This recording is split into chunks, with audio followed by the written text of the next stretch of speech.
কবিতা যারা লিপিবদ্ধ করে আমরা যেটা বই পুস্তকে পেয়েছি, সেই ছোট্টবেলায় মা বোনেরা ছোট ছোট শিশুকে যে কবিতা শুনিয়ে ঘুম পাড়ায় যায়, আসলে কবিরা যেটা কল্পনা করে সেটা বাস্তব হয়।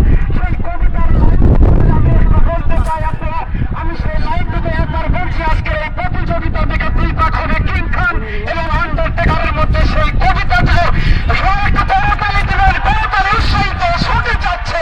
এটা কি প্রতিযোগিতা ওই যেমন বিলের মাঠ বুকে চিনিয়ে ধরে ফিরে বন্যা শুকিয়ে কিন্তু আজকে ছুটে যাচ্ছে এই প্রতিযোগিতা। যেটা আমি বলতে চাচ্ছি একটা কবিতার লাইন, সেই আলপতা চোরা চোরা মর্বে চাবুক চড়ব ঘোড়া এবং বহু সরে তারা আসছি আমার পাগলা ঘোড়া, পাগলা ঘোড়া খেপেছে চাবুক ছুড়ে মেরেছে। সেই কবির যে কল্পনা ছিল, কবির মাথায় যেটা কাজ করেছিল, আজকে কিন্তু সেটা বাস্তবে একটা রূপ নিয়েছে। এজন্যই আমরা কবির যে কল্পনা সেটা বাস্তবে যে রূপ পায়। আজকে কিন্তু এই ডিএনএফ কর্তৃক আয়োজিত ভোটের প্রতিযোগিতায় সেই ঘোড়ার যে পদচারণা, ঘোড়াকে যে চাবুক চলছে,